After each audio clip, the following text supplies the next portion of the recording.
This is the Ag Queen Podcast. This podcast explores the agriculture industry with the movers and shakers of those shaping it. Here's your host, Lori Boyer. Today's podcast is brought to you by Douglas Plant Health. To unharness your soil's fertility and maximize yield, consider Douglas Plant Health. For more than 3 decades, U.S. farmers, largely organic, have increased yield with the help of SP1 Classic. As fertilizer costs soar and supply chain challenges loom, DPH Biologicals is expanding access to this trusted biofertilizer to the conventional acre. With TerraTrove SP1 Classic, the complete biofertilizer, growers can replace up to 50% of starter fertilizer. Visit dphbio.com to reclaim soil fertility. Thanks for joining us on a great show here today as I visit with Peter Orwick. He is the Executive Director of the American Sheep Industry Association. Peter, let's start off just talking about in general. How are the economics? How are things going for sheep producers in the United States? How's the industry?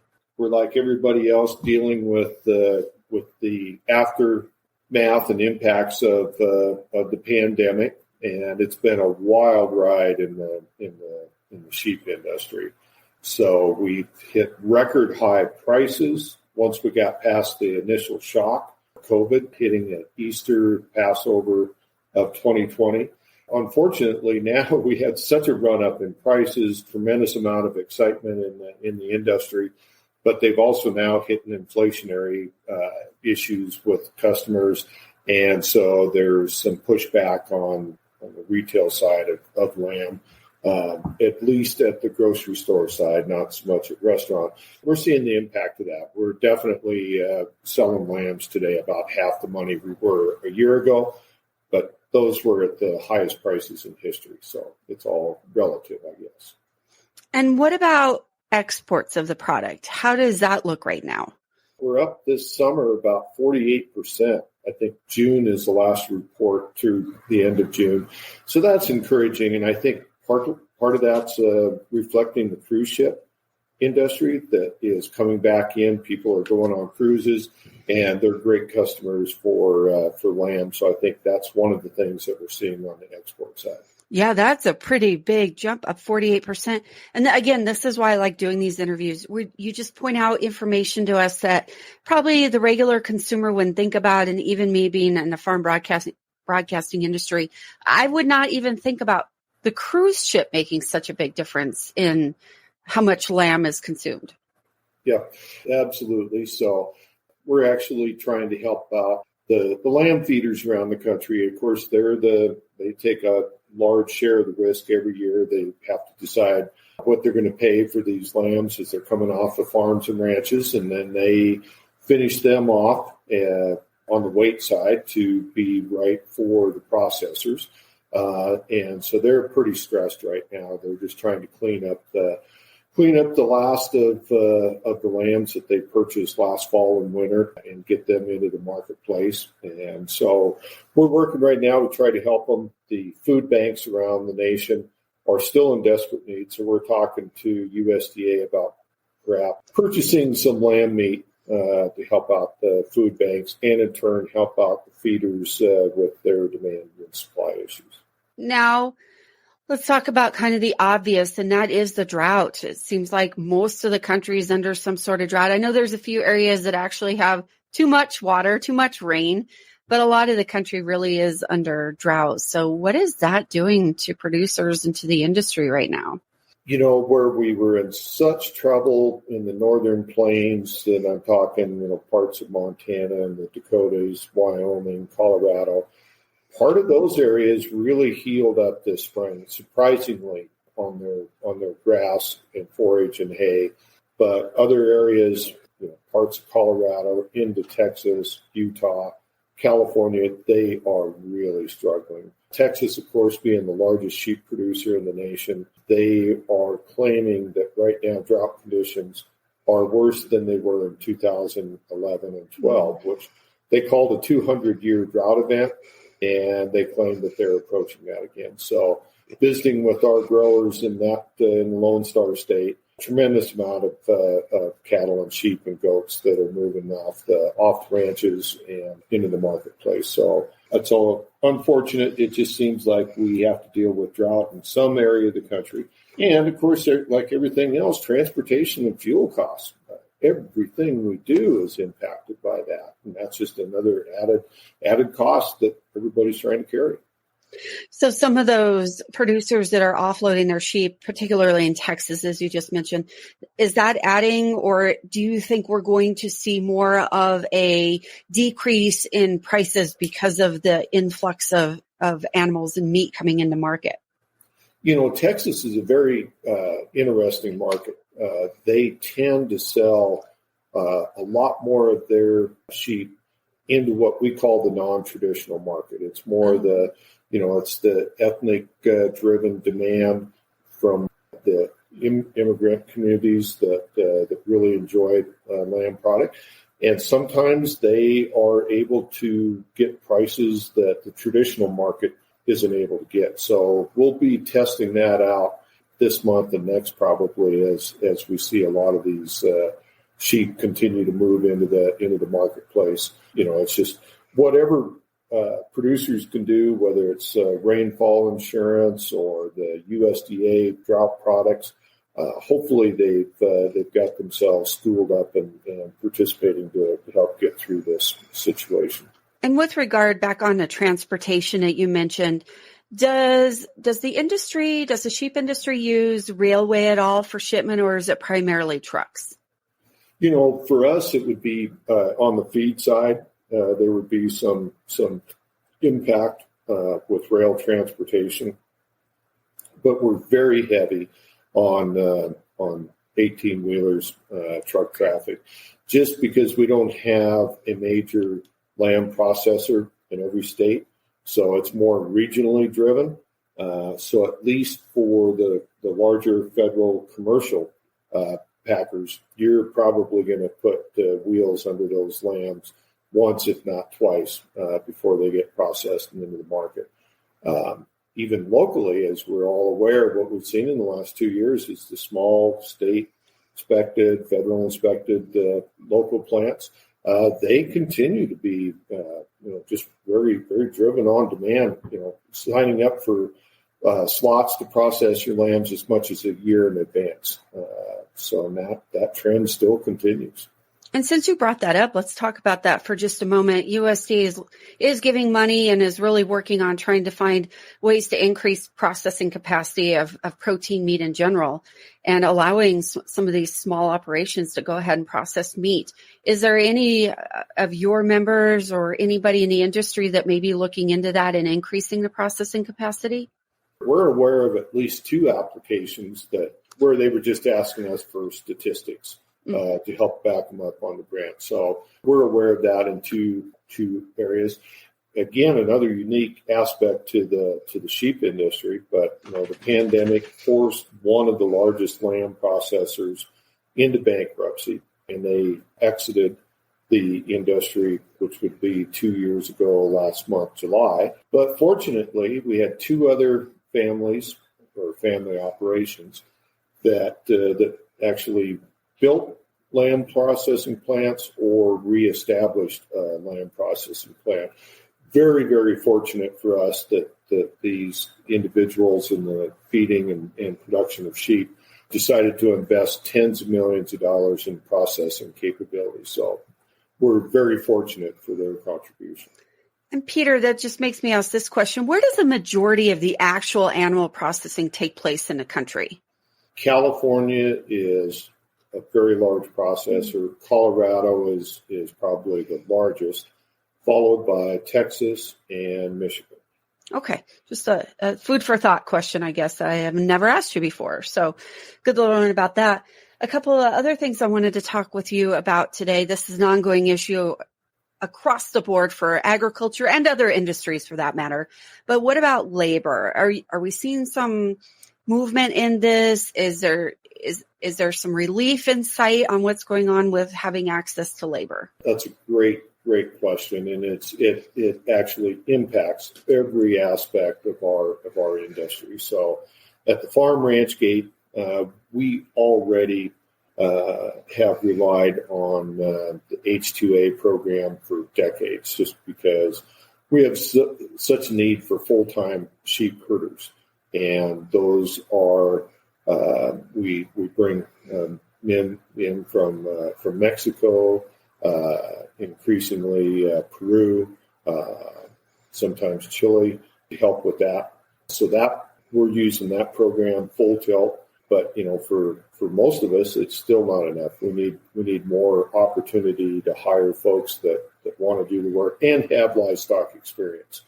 But it's amazing. We're unable to keep up on the lamb processing side because they're trying to keep their labor force in place, and that's a continual struggle. And we see it on the wool mill side. We've had difficulty making hitting our schedule with wool uniforms to the military. Again, just to have these, and not just to have the labor to get the production done, but enough labor to do it profitably. So if you're running a plant or a wool mill, but you're at 2/3 capacity, you're probably not operating efficient enough to be profitable. That's the other piece of it. One is getting it done, and the second, being able to get it done profitably. Wow. So you bring up a good point. Even if prices were to go up, even if prices were to do better here in the next year or two, the farmer or the producer may not even see that because of the labor costs and being able to run efficiently. They may not even see that profit margin. Yeah, that's true. I mean, how well our customers are doing, which is a wool mill, which is a lamb plant, which is a lamb distributor, their balance sheet has a direct correlation to what we're going to see when the wool clip is ready to go to town or the lambs get weaned. We'll continue on our conversation with American Sheep Industry Association Executive Director Peter Orwick right after this. For more than 3 decades, U.S. farmers, largely organic, have increased yield with the help of SP1 Classic. As fertilizer costs soar and supply chain challenges loom, DPH Biologicals is expanding access to this trusted biofertilizer to the conventional acre. With TerraTrove SP1 Classic, the complete biofertilizer, growers can replace up to 50% of starter fertilizer. Visit dphbio.com to reclaim soil fertility. Once again, Peter Orwick is my guest on the show here today, Executive Director of the American Sheep Industry Association. All right, Peter, a couple other questions I have for you. When it comes to the war in Ukraine, a lot of the information I get pertains mainly to the greens industry. Is there any ramifications or anything going on with the sheep industry with what's going on with the war in Ukraine? We haven't seen the impact, within ours as much yet, just because we export a tremendous amount of our wool clip, but Asia has been a long time the home for that. And as we've explored markets outside, there is some Eastern European interest in our wool, but we've been focusing much more on Egypt, Italy, and most recently of late, India, to try to move more of our wool into that. And on the export side, we're really focused on Mexico, the Caribbean, and you'll see Florida show up a lot, but that's cruise ship business. In reality, it's not fall into an export category, but really it's cruise ship business. And then the last question I have for you at this point, I could take that back depending on how you answer this, but we are hearing a lot, primarily in the cattle industry right now, but a lot about greenhouse gases and nitrogen and carbon footprints, and especially in the Netherlands, where there's a lot of drama going on over there, and farmers are striking, and the government's wanting to close down some of those CAFOs or confined animal feeding operations. And a lot of people are thinking that could come over into the U.S. and we could start seeing more of that. Is the sheep industry feeling any of that? Are you watching for any of that? Or, kind of what's going on in this realm? We're cooperating with our promotion program, the American Lamb Board, on a sustainability project. We're doing that with the University in Michigan, and that is slated for release at our annual Sheep Industry Convention in mid-January 2023 in Fort Worth, Texas. So it's something that absolutely have to be involved in, and so We're tracking that legislatively, but we're also doing the research and record-keeping side to really have an explanation for our customers on the wool and the lamb market for their use with the American consumer. See, I do have another question. So with regard to tracking, since you mentioned that, it triggered another question. The SEC, Securities Exchange Commission, even looking at having producers really track everything and report to them. That would include the sheep industry, right? That's correct. We've commented on that issue and the very serious concerns that we have. And we're supportive of legislation that was introduced recently in the U.S. Senate to try to help us with that regulation, because it truly is a concern as small businesses, and we've got 100,000 of them in America that raise sheep as part of their ag operation. So it's an important topic to watch. Yeah, 100,000. Thanks for sharing that number. That does put it into perspective. This is not a small industry. I mean, we're talking a large amount of people that would be affected. Yeah, absolutely. Okay. You mentioned this sustainability initiative, but any other initiatives or projects that are coming down the pike? We've rolled out what we have named the American Wool Assurance Program. We now have 3 levels of certification that are available, either as an individual sheep producer, or we have an opportunity where ranches can do it collectively. And again, if that's an opportunity that whoever you're selling your wool through needs the traceability and a certification of how your animals are treated and how your wool is produced and the quality. So that's been a 3-year program in the making. So that's we're very pleased to have that available to sheep producers. And next, we're working on a lot of disease preparation and management, whether it's foot and mouth, that's obviously a key concern. I think we have 4 different projects that we're working with USDA on to make sure that we have a business plan and preparation in place for sheep producers should we have a major disease outbreak. One of the unique things that we added this year is because we do have about a third of our sheep on federal lands at some point during the year. We added a component that wasn't there prior for livestock, which is how do you manage a disease event when you're out on BLM or U.S. Forest Service ground. Okay, that's an interesting point. We'll have to pick up on that another time, maybe when you know a little bit more about that, because I haven't heard about that, so that'd be good. Yep. Any comments on policy, including the Inflation Reduction Act just passed? I think people are very interested in the readout on that and what could be available for agriculture. Another one on our radar as of last week is a new organic rule that USDA has put out for comment. So we're taking a look at that proposal. Questions or concerns or thoughts that we need to weigh in on. Okay. And just real quick, what would that be involved when it comes to the sheep industry? Is it the feed that we're talking about primarily, or? A lot of it is, and again, we've just taken a very 30,000 foot view at it so far.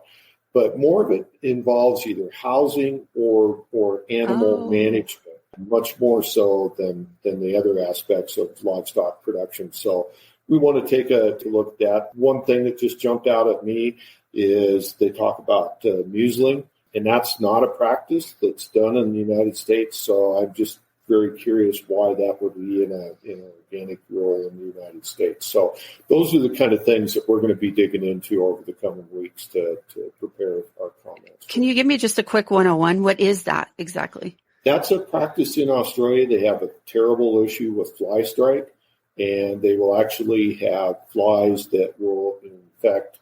Traditionally, it's the rear end of lambs and sheep down there.